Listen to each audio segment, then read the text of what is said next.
Assalamualaikum warahmatullahi wabarakatuh. Selamat datang, para pembaca yang budiman. Kali ini, saya ingin membagikan sebuah kisah yang akan membuat bulu kuduk kalian berdiri. Kisah ini bukan hanya sekadar cerita horor biasa, tapi juga sebuah perjalanan yang mengajarkan kita tentang janji yang belum tuntas dan rahasia yang tak bisa diabaikan. Semua terjadi di sebuah rumah sakit, tempat di mana batas antara dunia nyata dan dunia tak kasat mata mulai kabur. Mari kita simak bersama, semoga kita bisa mengambil hikmah dari kisah ini. Angin malam berdesir pelan, menyelinap di celah-celah kaca jendela rumah sakit yang berdiri megah di atas tanah bekas pabrik tua. Di tengah keheningan itu, Samuel merapatkan jaketnya, berdiri terpaku di depan gerbang utama. Ada perasaan tak nyaman yang sejak tadi menggelayut di pikirannya.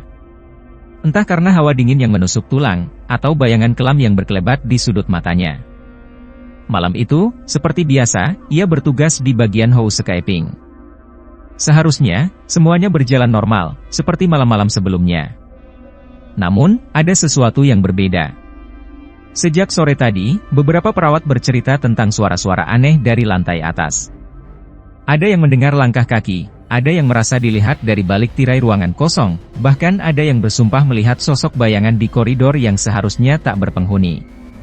Samuel hanya tertawa kecil waktu mendengar cerita itu. Tapi kini, saat berdiri sendirian di depan gedung rumah sakit yang menjulang, tawa itu seolah hilang ditelan kegelapan. Sesuatu terasa mengawasinya. Dari balik kaca mobil jenazah yang terparkir, samar-samar, ia melihat bayangan seorang kakek tua sedang duduk di atap mobil, menggoyangkan kakinya perlahan. Wajahnya samar, tertutup kabut tipis. Samuel mengerjap, mencoba memastikan. Dadanya berdegup kencang. Saat itulah, kakek itu menoleh. Bibirnya melengkungkan senyum ganjil. "Ndak takut, Cah Bagus?" Seketika, bulu kuduk Samuel meremang. Ia tersentak mundur, nyaris tersandung ember air di dekatnya. Jantungnya berdegup kencang. Kakek itu masih di sana, tersenyum, lalu perlahan-lahan memudar, menghilang di telan pekatnya malam. Samuel bukan orang yang mudah percaya dengan cerita-cerita mistis. Sejak kecil, ia lebih memilih berpikir logis, mengabaikan kisah-kisah seram yang sering diceritakan orang-orang di sekitarnya. Namun, kejadian malam itu, sosok kakek di atas mobil jenazah yang menghilang begitu saja, membuat pikirannya kalut. Samuel adalah seorang pemuda yang terpaksa bekerja di rumah sakit ini karena keadaan. Dulu, ia pernah bekerja di sebuah bank swasta, hidupnya cukup mapan. Namun, segalanya berubah ketika ibunya jatuh sakit parah. Ayahnya sudah lama tiada, meninggalkan Samuel sebagai satu-satunya keluarga yang bertanggung jawab merawat sang ibu. Demi itu, ia rela meninggalkan pekerjaannya dan fokus menemani ibunya yang harus menjalani perawatan intensif di rumah sakit. Hari-hari berlalu dengan berat. Siang malam, Samuel mengurus ibunya, memastikan segala kebutuhannya terpenuhi. Ia hanya tidur sebentar di kursi rumah sakit, makan seadanya, dan perlahan mulai kehabisan tabungan. Ketika akhirnya sang ibu berpulang, Samuel merasa kehilangan arah. Ia tak hanya kehilangan sosok yang paling ia sayangi, tapi juga pekerjaannya, kuliahnya, dan masa depannya yang dulu tampak begitu cerah. 2 bulan setelah ibunya tiada, Samuel benar-benar jatuh ke titik terendah dalam hidupnya. Ia kehabisan uang, bahkan harus menjual sepeda motornya untuk bertahan. Teman-temannya mulai jarang menghubunginya, entah karena sibuk dengan urusan masing-masing atau memang tak ingin repot mengurusi seorang pemuda pengangguran sepertinya. Hingga suatu hari, seorang teman lama menawarinya pekerjaan di rumah sakit baru di kota itu. Rumah sakit itu masih dalam tahap perekrutan besar-besaran, membutuhkan banyak tenaga kerja di berbagai bidang. Samuel, yang sudah tak punya pilihan lain, segera menerima tawaran itu. Dengan meminjam sepeda dari seorang teman, ia datang untuk wawancara. Saat pertama kali menginjakkan kaki di rumah sakit itu, ada sesuatu yang membuatnya merasa tak nyaman. Bangunan itu memang tampak megah dan modern, tetapi ada keanehan yang tak bisa ia jelaskan. Entah karena bangunannya yang berdiri di atas bekas pabrik tua yang dulu terbakar hebat, atau karena suasana di dalamnya yang terasa begitu sunyi meskipun ada banyak orang berlalu lalang. Namun, ia menepi semua pikiran aneh itu. Ia butuh pekerjaan. Butuh uang untuk bertahan hidup. Jadi, meskipun hatinya dipenuhi rasa was-was, ia tetap melangkah masuk ke ruangan wawancara. Samuel akhirnya diterima bekerja di bagian housekeeping. Awalnya, tugasnya cukup ringan, membersihkan ruangan, mengganti sprei pasien, membantu mencuci perlengkapan rumah sakit. Namun, karena jumlah tenaga kerja masih sedikit, ia sering diberi tugas tambahan. Kadang, ia harus membantu di ruang jenazah, kadang ikut mengurus pemindahan pasien kritis, bahkan sesekali disuruh mengantar jenazah keluar kota. 3 bulan bekerja di sana, Samuel mulai terbiasa dengan rutinitasnya. Ia sudah bisa menghafal sudut-sudut rumah sakit, mengenali wajah-wajah para dokter, perawat, dan rekan-rekan satu timnya. Namun, satu hal yang tak bisa ia abaikan adalah cerita-cerita seram yang sering beredar di kalangan pegawai. Rumah sakit ini, meskipun tampak baru dan mewah, menyimpan banyak kisah yang membuat bulu kuduk meremang. Ada lantai-lantai tertentu yang jarang dilewati orang, ruangan yang tak pernah ditempati, hingga suara-suara aneh yang muncul di malam hari. Tapi Samuel tak mau ambil pusing. Ia pikir, selama ia menjalankan tugasnya dengan baik, tak ada alasan baginya untuk takut. Sampai akhirnya, malam itu datang. Malam ketika ia melihat sosok kakek misterius di atas mobil jenazah. Malam yang mengubah pandangannya terhadap semua kisah mistis yang dulu ia anggap mengada-ada. Dan sejak malam itu, ia tahu bahwa rumah sakit ini menyimpan sesuatu yang lebih dari sekadar gedung megah dan lorong panjang yang sunyi. Ada sesuatu yang mengintai, mengawasi, dan mungkin menunggu. Sejak kejadian malam itu, Samuel mulai merasa ada yang berubah dalam kesehariannya di rumah sakit. Awalnya, ia mencoba mengabaikannya, meyakinkan dirinya bahwa semua hanya perasaannya saja. Namun, semakin hari, kejadian-kejadian aneh semakin sering terjadi, dan ia tidak bisa lagi menyangkal bahwa ada sesuatu yang tidak beres.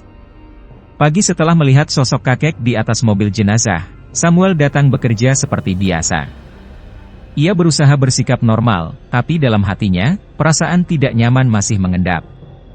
Saat melewati koridor belakang menuju ruang ganti pegawai, ia bertemu Pak Budi, sopir ambulans yang semalam bersamanya mengantar jenazah ke Solo.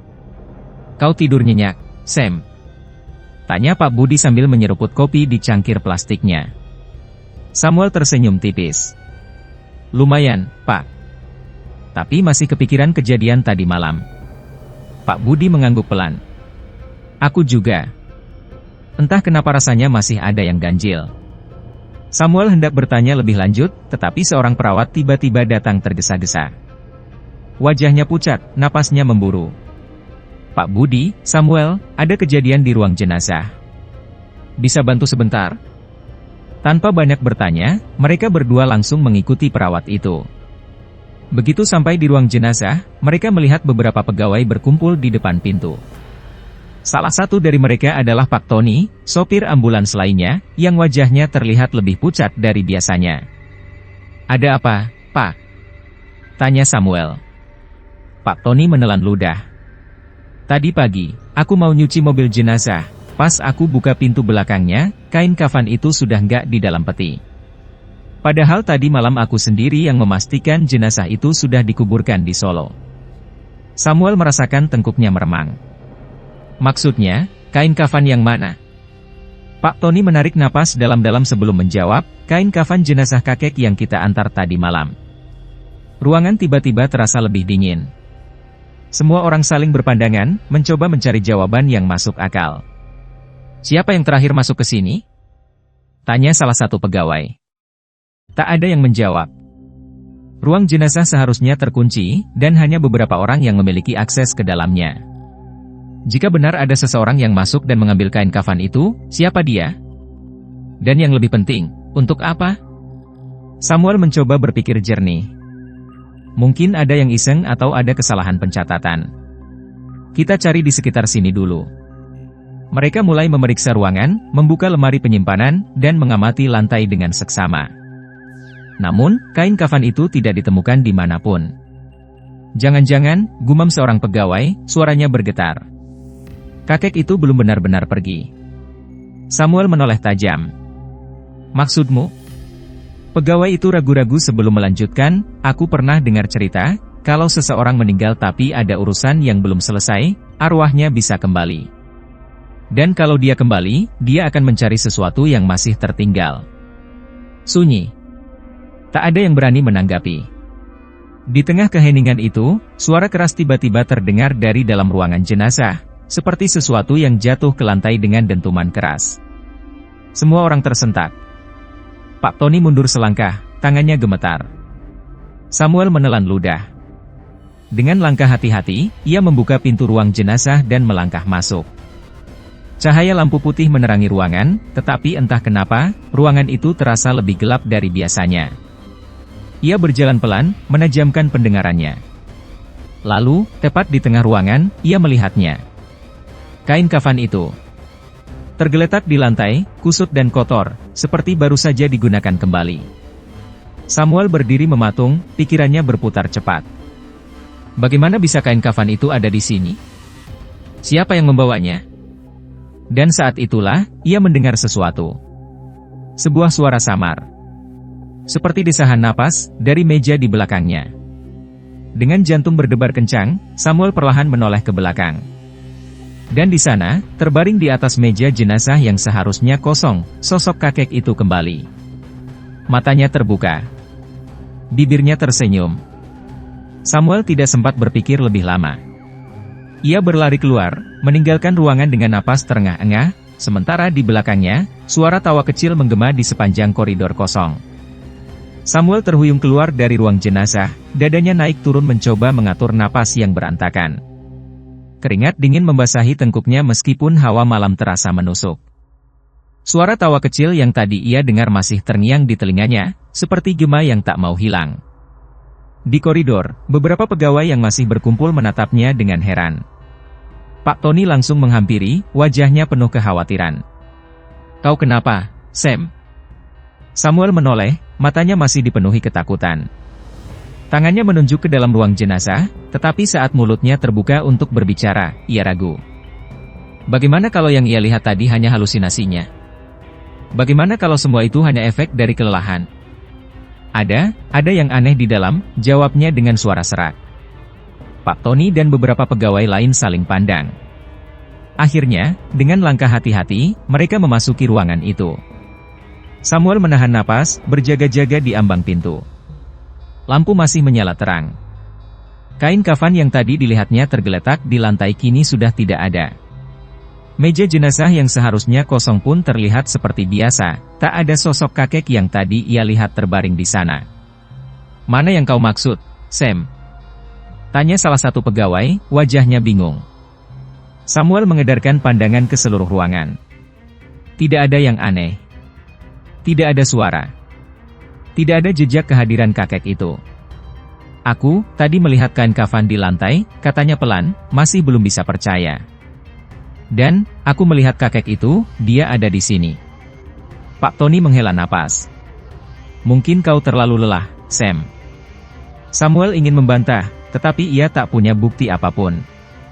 Dengan berat hati, ia mengangguk, berusaha meyakinkan dirinya bahwa semua ini hanya permainan pikirannya. Namun, kejadian aneh tidak berhenti di situ. Malam-malam yang mencekam. Beberapa hari setelah insiden di ruang jenazah, Samuel mulai mengalami gangguan-gangguan aneh. Setiap kali ia bertugas di shift malam, ia merasa ada sesuatu yang mengawasinya. Bayangan-bayangan gelap di ujung koridor tampak lebih sering bergerak. Lampu-lampu berkedip sendiri, meskipun tidak ada masalah listrik. Kadang, saat ia melewati ruangan kosong, ia mendengar suara langkah kaki di belakangnya, tetapi ketika ia menoleh, tak ada siapapun. Namun yang paling mengganggu adalah mimpinya. Hampir setiap malam, ia bermimpi berada di ruang jenazah.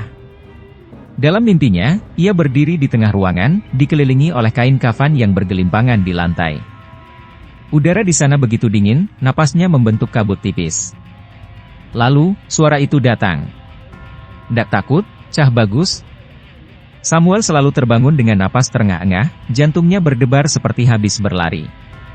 Dan setiap kali ia bangun, ia menemukan sesuatu yang aneh di kamarnya, bekas jejak kaki basah di lantai, suara ketukan pelan di jendela, atau bau menyengat seperti kain terbakar. Ia tidak bisa lagi mengabaikan semua ini. Lorong lantai 5. Gangguan semakin menjadi-jadi, bukan hanya pada Samuel, tetapi juga pada pegawai lain. Beberapa perawat mengaku melihat bayangan kakek di lorong rumah sakit. Pasien-pasien sering mengeluh mendengar seseorang berbisik di telinga mereka saat tidur. Namun puncaknya terjadi di lantai 5. Lantai 5 rumah sakit itu sebenarnya bukan tempat pasien dirawat. Di sana ada beberapa ruangan kosong yang rencananya akan dijadikan kamar inap khusus VIP. Namun sejak rumah sakit berdiri, lantai itu selalu sepi, hampir tak pernah digunakan. Suatu malam, seorang perawat jaga bernama Rina dikejutkan oleh suara panggilan darurat dari lantai 5. Suara itu terdengar dari interkom, meminta bantuan ke salah satu ruangan yang seharusnya kosong. Karena penasaran, Rina naik ke atas seorang diri. Lampu-lampu di lorong menyala redup, membuat suasana semakin menyeramkan. Saat ia berjalan melewati ruangan-ruangan kosong, bulu kuduknya meremang. Ia merasa seperti ada yang mengawasinya. Namun ia tetap melanjutkan langkah, hingga tiba di depan ruangan yang tadi memanggil lewat interkom. Ia mengetuk pelan. "Permisi, ada yang butuh bantuan?" Tidak ada jawaban. Rina menghela napas dan mencoba membuka pintu. Saat pintu itu terbuka sedikit, hawa dingin menyergapnya. Ruangan itu kosong, tetapi ada sesuatu yang aneh. Di lantai, tergeletak kain putih panjang, mirip kain kafan. Jantung Rina berdegup kencang. Ia hendak menutup pintu kembali, tetapi saat itu juga, sesuatu menarik perhatiannya. Di sudut ruangan, seorang kakek berdiri membelakanginya. Tubuhnya membungkuk, bahunya naik turun seolah sedang tertawa pelan. Rina membeku. Napasnya tercekat. Pelan-pelan, kakek itu menoleh. Wajahnya penuh luka, kulitnya meleleh seperti habis terbakar. Dengan suara serak, ia berbisik, "Ndak takut, Cah Bagus?" Teriakan Rina menggema di seluruh rumah sakit. Kegelisahan Samuel. Kejadian itu menjadi perbincangan hangat di kalangan pegawai. Sejak malam itu, tidak ada yang berani naik ke lantai 5 sendirian. Bahkan, beberapa pegawai mulai mengajukan permintaan untuk dipindahkan ke shift siang, agar tidak perlu lagi berjaga di malam hari. Samuel semakin gelisah. Ia tahu, semua ini berkaitan dengan jenazah kakek yang dulu ia antar ke Solo. Tapi bagaimana mungkin arwah kakek itu masih berkeliaran di rumah sakit ini? Bukankah jenazahnya sudah dikuburkan dengan layak? Satu-satunya cara untuk mencari jawaban adalah dengan kembali ke lantai 5. Malam itu, dengan tekad bulat, Samuel memutuskan untuk pergi ke sana sendirian. Ia berjalan pelan di sepanjang lorong, mencoba mengabaikan suara-suara aneh yang berbisik di telinganya. Saat tiba di depan ruangan tempat Rina melihat kakek itu, ia berhenti sejenak, menarik napas dalam-dalam. Lalu, dengan tangan gemetar, ia membuka pintu. Ruangan itu kosong. Namun di lantai, ada sesuatu yang tidak seharusnya ada. Sebuah kain kafan. Dan tepat di tengah kain kafan itu, tergeletak tongkat kayu tua yang sangat familiar. Samuel mengenali tongkat itu. Itu milik kakek yang ia antar ke Solo. Jantungnya berdetak kencang. Sebelum ia sempat berpikir lebih jauh, suara langkah kaki menggema di ruangan. Lalu suara itu kembali terdengar, kali ini lebih jelas, lebih dekat. "Ndak takut, Cah Bagus?" Samuel berdiri terpaku, tubuhnya seolah membeku. Tongkat kayu tua itu tergeletak di atas kain kafan dengan posisi yang terlalu rapi, seolah memang sengaja diletakkan di sana. Napasnya memburu. Lorong lantai 5 yang sebelumnya hanya terasa sunyi, kini berubah menjadi sesuatu yang lebih menyeramkan. Udara di sekitarnya mendadak dingin, begitu dingin hingga ia bisa merasakan embusan napasnya sendiri membentuk kabut tipis di udara. Dan kemudian, suara itu datang lagi. "Ndak takut, Cah Bagus?" Suara serak itu terdengar jelas di belakangnya, begitu dekat hingga ia bisa merasakan desahannya di tengkuk. Sekujur tubuhnya meremang. Jantungnya berdegup kencang, tetapi kakinya seakan terpaku di lantai, tak bisa digerakkan. Dengan sisa keberanian yang ia punya, Samuel perlahan menoleh ke belakang. Di sana, berdiri sosok kakek itu. Kulitnya gosong, seperti terbakar. Matanya kosong, tak memiliki bola mata. Bibirnya melengkung membentuk senyum yang aneh, senyum yang seharusnya tidak ada di wajah manusia. Samuel tersentak mundur, punggungnya menabrak meja di belakangnya. Tangannya gemetar, tubuhnya lemas, tetapi ia tahu ia harus keluar dari sini. Namun sebelum ia sempat bergerak lebih jauh, lampu-lampu di ruangan itu mulai berkedip-kedip, lalu padam seketika. Ruangan itu kini benar-benar gelap. Dalam kegelapan, ia mendengar suara langkah kaki, perlahan namun pasti, mendekatinya. Lalu, di tengah keheningan yang mencekam, sesuatu menyentuh bahunya. Tangan yang dingin. Samuel langsung berteriak dan meloncat mundur, tubuhnya terbanting ke lantai. Dengan napas tersengal, ia merangkak mundur, berusaha mencari jalan keluar. Saat itu juga, lampu kembali menyala, berkedip beberapa kali sebelum akhirnya stabil. Namun yang membuat Samuel nyaris kehilangan akal sehatnya adalah apa yang ada di hadapannya. Ruangan yang sebelumnya kosong kini dipenuhi oleh sosok-sosok berpakaian lusuh, dengan tubuh yang rusak. Ada yang wajahnya meleleh, ada yang tubuhnya penuh luka bakar, ada yang matanya hitam legam tanpa bola mata. Mereka berdiri mengelilinginya, menatapnya dengan pandangan kosong. Samuel mencoba berdiri, tetapi kakinya terasa lemas. Ia ingin lari, tetapi kemana? Salah satu dari mereka melangkah mendekat, sosok seorang perempuan dengan gaun lusuh yang robek di beberapa bagian. Kepalanya miring ke satu sisi, seolah tulangnya patah. Dengan suara lirih, ia berbisik. Kembalikan sesuatu yang bukan milikmu. Samuel menggeleng panik. Apa? Aku nggak bawa apa-apa. Para sosok itu semakin mendekat, membentuk lingkaran yang lebih kecil. Samuel bisa mencium bau busuk menyengat dari tubuh mereka. Di tengah kepanikannya, Samuel tiba-tiba tersadar akan satu hal. Tongkat kakek itu. Ia buru-buru meraih tongkat yang masih tergeletak di atas kain kafan. Tangan gemetarnya mencengkeram kayu tua itu erat-erat. Kau mencari ini? Suaranya bergetar. Semua sosok yang ada di ruangan itu serempak menoleh ke tongkat kayu di tangannya. Suasana mendadak hening, seolah waktu berhenti sejenak. Dan kemudian, kakek itu melangkah maju, lebih dekat daripada sebelumnya. Suara langkahnya menyeret, menciptakan bunyi gesekan mengerikan di lantai. Wajahnya yang rusak semakin jelas terlihat di bawah cahaya lampu. Ia mengangkat satu tangan, telapak tangannya terbuka, mengarah ke Samuel. Kembalikan. Samuel tak berpikir panjang. Ia melempar tongkat itu ke lantai, tepat di depan kaki sosok kakek itu. Sesaat, semua menjadi diam. Kakek itu menunduk, menatap tongkat kayunya sendiri. Kemudian, dengan gerakan lambat, ia membungkuk, meraih tongkat itu dengan tangan keriputnya. Begitu tongkat itu berada di genggamannya, sesuatu yang tak terduga terjadi. Sosok-sosok lain di ruangan itu mulai menghilang satu persatu, seperti kabut yang ditiup angin. Wajah mereka yang tadinya penuh kebencian kini terlihat lebih tenang.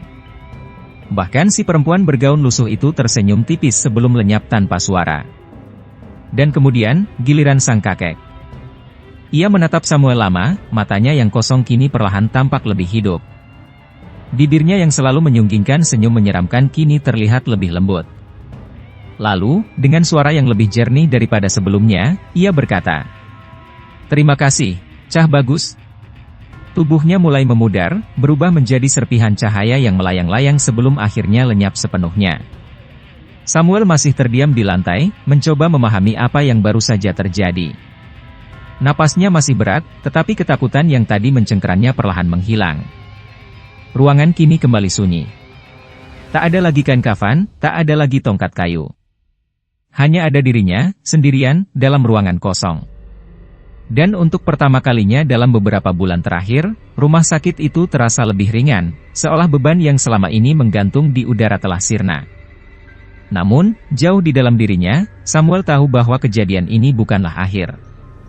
Karena rumah sakit ini, masih menyimpan banyak rahasia lain yang belum terungkap. Samuel masih terduduk di lantai, tubuhnya lemas, keringat dingin membasahi tengkuknya. Meski ruangan kini kosong dan tak ada lagi sosok-sosok menyeramkan tadi, jantungnya masih berdegup kencang. Perlahan, ia mencoba mengatur napas, memastikan bahwa semua yang baru saja ia alami memang telah berakhir. Tangannya gemetar saat ia berusaha berdiri. Lantai 5 rumah sakit itu kini terasa lebih sunyi dari biasanya, tapi bukan lagi kesunyian yang menyesakkan. Ada sesuatu yang berubah, sesuatu yang tak bisa ia jelaskan dengan kata-kata. Udara yang tadi terasa berat kini lebih ringan, seolah beban yang menghantui tempat ini telah menghilang bersama lenyapnya kakek itu. Samuel mengedarkan pandangan ke sekeliling ruangan. Tak ada lagi kain kafan, tak ada lagi tongkat kayu. Seolah semua kejadian tadi hanya ilusi, sebuah mimpi buruk yang terlalu nyata. Namun, ia tahu itu bukan mimpi. Dengan langkah perlahan, ia keluar dari ruangan itu, menutup pintunya dengan hati-hati, seolah khawatir sesuatu masih bisa muncul dari dalam. Saat berbalik, ia dikejutkan oleh kehadiran seseorang. Pak Tony berdiri di ujung lorong, wajahnya penuh tanya. "Sam?" Suara Pak Tony bergetar, seolah ragu untuk bertanya lebih jauh. Samuel menarik napas panjang. "Sudah selesai, Pak." Pak Tony mengernyit. "Apa maksudmu?" Samuel menggeleng, masih berusaha memahami semuanya. "Aku nggak tahu harus jelasin gimana, tapi, kakek itu sudah pergi." Pak Tony menatapnya lama, lalu menghela napas. "Jadi benar yang orang-orang bilang, tempat ini memang menyimpan sesuatu." Samuel hanya mengangguk kecil. Mereka berdua turun dari lantai 5 dalam diam. Saat mereka melewati lorong-lorong rumah sakit yang sebelumnya terasa menekan, Samuel merasakan sesuatu yang berbeda. Tidak ada lagi hawa berat, tidak ada lagi suara-suara aneh yang berbisik di telinganya. Rumah sakit ini, sepertinya mulai kembali tenang. Kembali ke kehidupan normal. Setelah malam itu, keadaan di rumah sakit perlahan kembali normal. Tidak ada lagi laporan dari pegawai tentang bayangan misterius di koridor atau suara langkah kaki di malam hari. Bahkan perawat-perawat yang sebelumnya takut berjaga sendirian kini mulai merasa lebih nyaman. Lantai 5, yang selama ini terkenal sebagai tempat paling angker, mulai dibersihkan dan disiapkan kembali untuk dijadikan kamar inap VIP seperti rencana awal. Meskipun beberapa pegawai masih enggan ke sana sendirian, rasa takut yang dulu begitu mencekam kini mulai menghilang. Samuel sendiri mencoba melanjutkan hidupnya seperti biasa. Ia masih bekerja di rumah sakit itu, tetapi ada sesuatu yang berbeda dalam dirinya. Setelah semua kejadian ini, ia merasa lebih kuat, lebih matang. Ia bukan lagi Samuel yang dulu, yang hanya menerima keadaan tanpa perlawanan. Suatu sore, saat ia sedang duduk di kantin rumah sakit, Pak Budi menghampirinya dengan membawa 2 gelas kopi. Ia duduk di seberang Samuel, menatap pemuda itu dengan senyum kecil. "Kau sudah terlihat lebih tenang sekarang," ujar Pak Budi, menyerahkan segelas kopi padanya. Samuel menerima kopi itu, mengangguk pelan. "Aku rasa, semuanya memang sudah selesai." Pak Budi menyeruput kopinya. "Tapi aku masih penasaran, Sam. Kenapa kakek itu masih ada di sini padahal sudah kita antar ke Solo?" Samuel termenung sejenak. Ia sendiri juga tidak tahu jawaban pastinya. Namun, ia ingat satu hal, kata-kata perempuan bergaun lusuh dalam visinya malam itu. "Kembalikan sesuatu yang bukan milikmu." Mungkin, kakek itu tidak pernah benar-benar ingin menakutinya. Mungkin, ia hanya mencari sesuatu yang belum sempat ia bawa ke alamnya, tongkat kayunya. Samuel menghela napas, lalu menatap Pak Budi dengan senyum tipis. Mungkin, dia cuma ingin pulang dengan tenang. Pak Budi mengangguk. "Semoga begitu." Mereka berdua terdiam sejenak, menikmati kopi mereka dalam suasana yang lebih damai. Tak ada lagi ketakutan yang membayangi, tak ada lagi rasa was-was setiap kali melewati lorong rumah sakit. Samuel menatap langit senja dari jendela kantin, warna jingganya memantulkan ketenangan di hatinya. Mungkin ini pertama kalinya dalam beberapa bulan terakhir ia bisa merasa benar-benar tenang. Namun, jauh di sudut pikirannya, ia sadar satu hal. Rumah sakit ini memang telah kembali tenang. Tapi dunia yang tak terlihat, masih ada di sekitar mereka. Dan siapa yang tahu, kapan sesuatu yang lain akan kembali mengusik? Hari-hari berlalu, rumah sakit kembali beroperasi seperti biasa. Para pegawai mulai melupakan kejadian-kejadian aneh yang dulu menghantui mereka. Lantai 5 yang dulu menjadi momok perlahan mulai digunakan untuk keperluan pasien VIP. Semua tampak kembali normal. Namun bagi Samuel, kejadian itu meninggalkan bekas yang tak akan pernah bisa ia lupakan. Setiap kali ia melewati koridor tempat ruang jenazah berada, ia masih bisa merasakan hawa dingin samar-samar, seolah ada sesuatu yang masih mengawasi dari balik bayangan. Meski tak ada lagi gangguan nyata, ia tahu bahwa keberadaan mereka tak benar-benar hilang, hanya lebih tenang, lebih diam. Suatu malam, saat Samuel sedang merapikan sprei di salah satu kamar pasien, Pak Tony datang menghampirinya. "Sam, ada pasien baru di kamar 503, ujar Pak Tony. Samuel menoleh. 503? Bukannya itu kamar yang baru selesai direnovasi? Pak Tony mengangguk. Iya, tapi sudah bisa dipakai. Barusan ada pasien masuk, seorang kakek. Samuel mendadak terdiam. Kakek? Iya, jawab Pak Tony sambil menghela napas. Kasihan juga. Katanya keluarganya jarang datang menjenguk. Sendirian di kamar itu. Samuel merasakan sesuatu yang menggelitik pikirannya. Boleh aku lihat sebentar? Pak Tony mengangkat bahu. Silakan, toh kau juga kerja di sini. Dengan langkah hati-hati, Samuel berjalan menuju kamar 503. Ia berdiri di depan pintunya beberapa saat, mengatur napas sebelum mengetuk pelan. Dari dalam, terdengar suara lemah. Masuk. Perlahan, Samuel membuka pintu. Di atas ranjang rumah sakit, seorang kakek tua berbaring dengan selang infus di lengannya. Tubuhnya kurus, matanya sayu, tapi ada sesuatu dalam tatapannya yang membuat Samuel merinding. Kakek itu tersenyum tipis. Ndak takut, Cah Bagus? Darah Samuel seakan berhenti mengalir. Suasana kamar terasa lebih dingin. Lampu di langit-langit berkedip pelan. Samuel mundur satu langkah, mencoba berpikir logis. Ini hanya kebetulan. Hanya pasien biasa. Tidak ada hubungannya dengan kejadian yang lalu. Tapi, saat matanya menelusuri sudut ruangan, ia melihat sesuatu yang membuat tubuhnya gemetar.